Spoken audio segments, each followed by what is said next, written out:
അയ്യോ, എല്ലാം ശരിയായെന്ന് തോന്നുന്നില്ല. എല്ലാവരും ഓഫീസിൽ വന്ന. അയ്യോ, എല്ലാവരും എന്നെ ഈ ഒരു കോലത്തിൽ കാണില്ലേ? പിന്നെ നാണോ മാനോ ഇല്ലാതെ ജീവിക്കണം. പുറത്ത് സർദി, ഞാനൊന്ന് അങ്ങോട്ട് എത്തിക്കോട്ടെ. നിന്റെ ശവടക്കം നടത്തും ഞാൻ. എന്നെ ഈ അവസ്ഥയിലാക്കിയിട്ടവൻ. അയ്യോ, എല്ലാവരും വന്നിട്ടുണ്ടല്ലോ. ഇവനെ കൊണ്ട് ഞാൻ കാണിച്ചാടാ. അയ്യോ, ഭാഗ്യം ആ കണ്ടില്ല. ഇവിടെ മനുഷ്യന്റെ മാനം പോയി നിൽക്കുമ്പോ നീ അവിടെ ഇരുന്ന് ജോലി ചെയ്യണല്ലേ? ഇവിടെ വരട്ടെ. ഇപ്പൊ ഭാഗ്യം എല്ലാവരും ജോലിയിൽ ബിസിയാ. പാർസാർ ഇങ്ങോട്ട് നോക്കണ. നീ കാരണം എന്റെ അവസ്ഥ ഒന്ന് നോക്കിയാ. നീ നിനക്ക് ചെവി കേട്ടോ?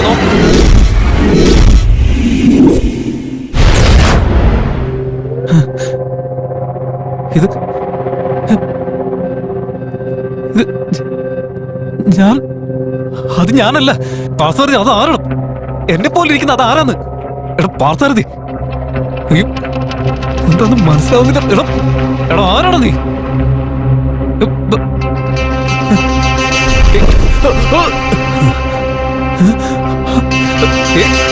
കണ്ണാളെ മത്തങ്ങ.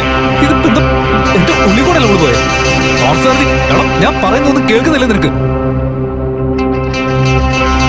പാർസാരഥി, എടാ പാർസാരഥി, എടാ ഞാൻ പറയുന്നത് കേൾക്കുന്നില്ല നിനക്ക്? എടാ അവൻ ആരാ ചോദിക്കുക? അവൻ ആരാ ചോദിക്കുക? എടാ പാർസാരഥി, എടാ എന്നെ ഒന്ന് നോക്കടാ.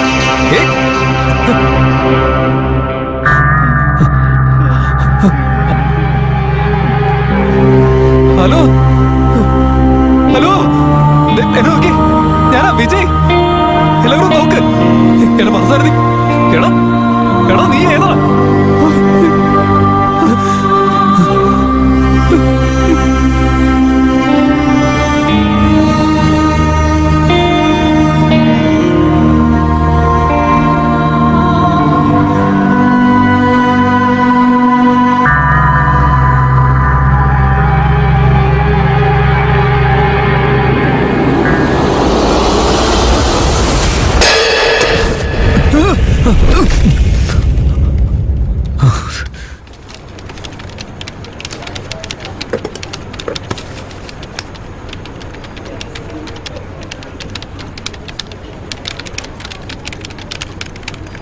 പാർസാരഥി, എടാ പാർസാരഥി ഒന്നെന്നെ നോക്കടാ. എന്താടാ? എടാ എനിക്ക് എന്തോ പോലെ തോന്നടാ. രാത്രിയിലെ കള്ളുകൂടി കുറയ്ക്കണം എന്ന് പറഞ്ഞാൽ നീ കേൾക്കില്ലല്ലോ. ഒന്ന് പോണം. അതൊന്നല്ല, നീ എന്നെ ഒന്ന് നോക്ക്. എന്താടാ?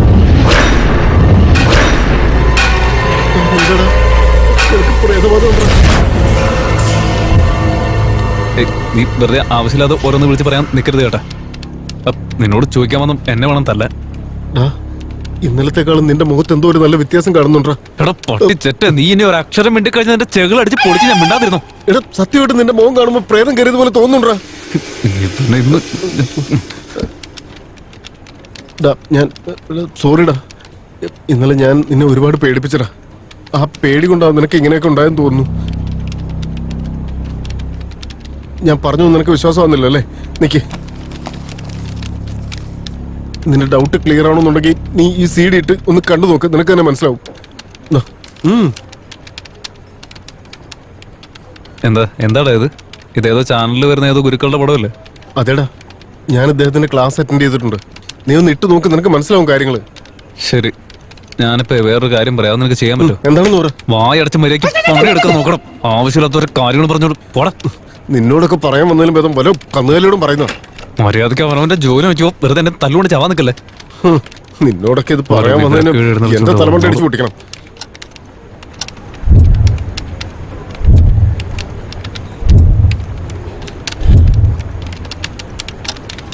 ആ ലഞ്ച് ടൈം ആയല്ലോ. പോയി വല്ലതും കഴിച്ചിട്ട് വന്ന ബാക്കി കാര്യങ്ങൾ ചെയ്യാം. ഡാ വിജയ്, ലഞ്ച് ടൈം ആയി, ഞാൻ കഴിക്കാൻ പോവാ. നീ വരുന്നുണ്ടോ?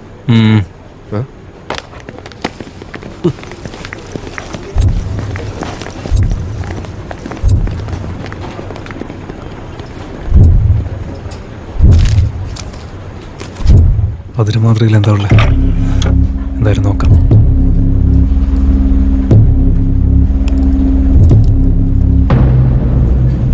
ഗുരുജി, ഈ ആത്മാക്കള് ശരീരത്തിൽ പ്രവേശിക്കുന്നതിന് എന്തെങ്കിലും സയന്റിഫിക് റീസൺ ഉണ്ടോ? തീർച്ചയായും ഉണ്ട്.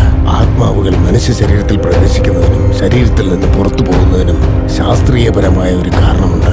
ആത്മാവെന്ന് പറയുന്നത് മനുഷ്യ ശരീരത്തിനുള്ളിൽ കഠിനമായ ചൂടോട് കുടികൊള്ളുന്ന ഒരു സൂക്ഷ്മ ശക്തിയാ.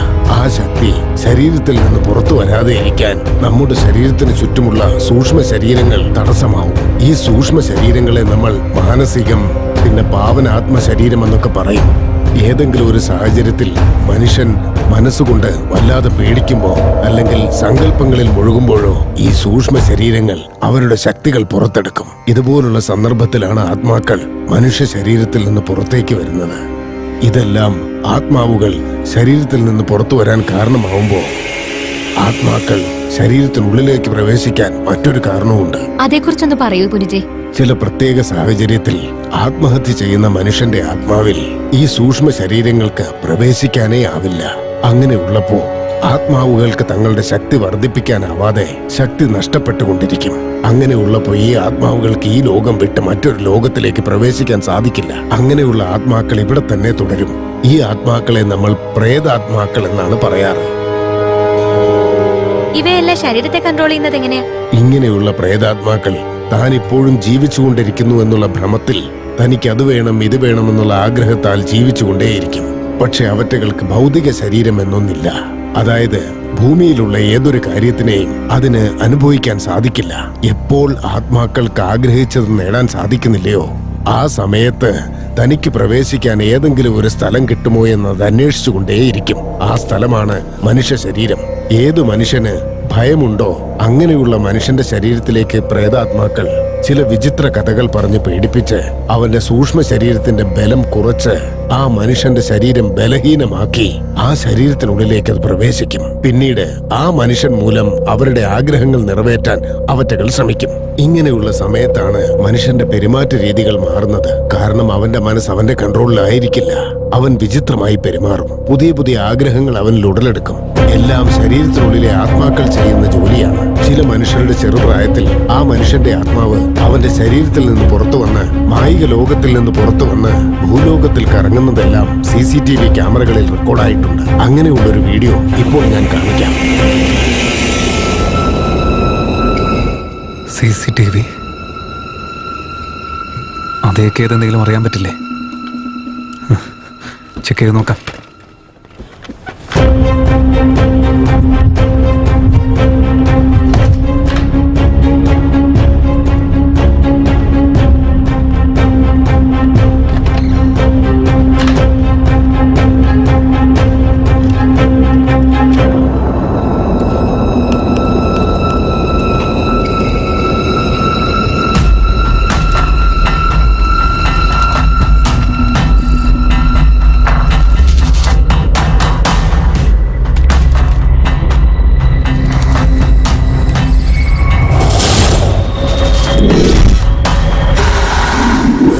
എന്തോ വന്ന പോലെ തോന്നിയില്ലേ? അതെന്തായിരുന്നു?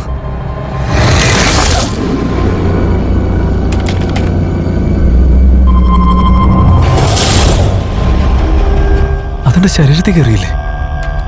എന്താ അത്? എന്തൊക്കെ ഞാൻ കാണുന്നേ? എന്റെ ആത്മാവിന്റെ കൂടെ ചേർന്നോ? അപ്പോ കാലത്തെന്താ സംഭവിച്ചെന്നറിയണമല്ലോ.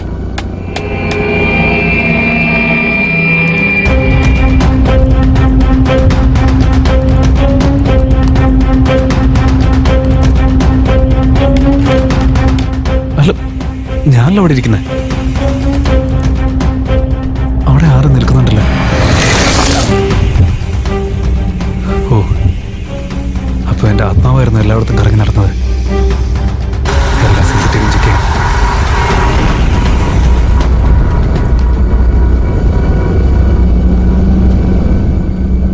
എന്റെ പിന്നിലൊരു ആത്മാവുണ്ടല്ലോ.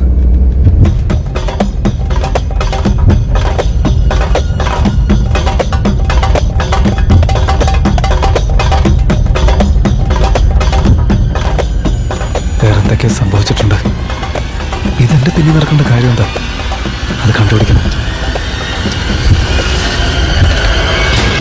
സ്റ്റാഫ് മെമ്പേഴ്സ് എല്ലാവരും ഇമ്മീഡിയറ്റ് ആയി മീറ്റിംഗ് ഹാളിലേക്ക് വരൂ.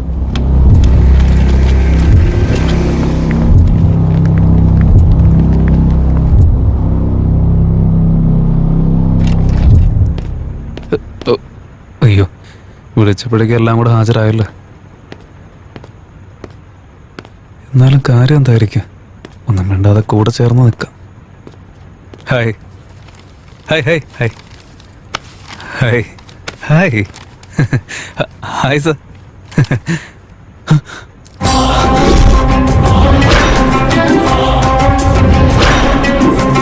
കാര്യങ്ങൾ നിങ്ങൾ എല്ലാവരും അറിഞ്ഞു കാണുമല്ലോ.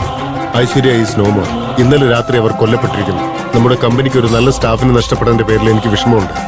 നമ്മുടെ കൂടെ ഉണ്ടായിരുന്ന ഐശ്വര്യയുടെ ആത്മാവിന് നിത്യശാന്തി കിട്ടാൻ വേണ്ടി നമുക്ക് ഒരു നിമിഷം മൗനമായി പ്രാർത്ഥിക്കാം, പ്ലീസ്.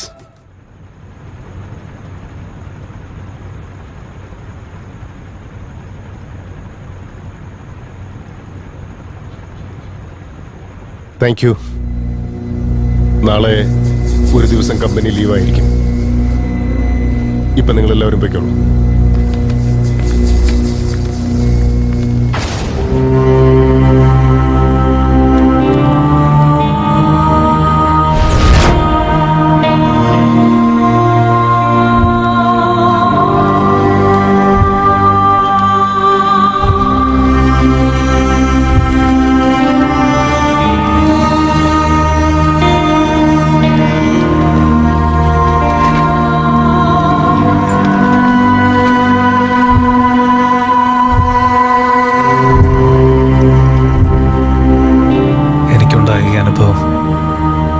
ശരീരത്തിൽ ചേർന്ന ആത്മാവ്, ഇന്നലെ രാത്രി കൊല്ലപ്പെട്ട ഐശ്വര്യ, ഇതെല്ലാം വിചിത്രമായിരിക്കുന്നു. ഇതൊക്കെ സത്യമാണോ മിഥ്യയാണെന്ന് മനസ്സിലാവുന്നില്ല. ഞാനും ആത്മാവും ഐഷവും തമ്മിൽ എന്തെങ്കിലും ബന്ധമുണ്ടോ? പാർത്ഥസാരഥി എന്റെ മുഖത്ത് പ്രേതബാധ കണ്ടെന്നല്ല പറഞ്ഞത്. നോക്കണമല്ല.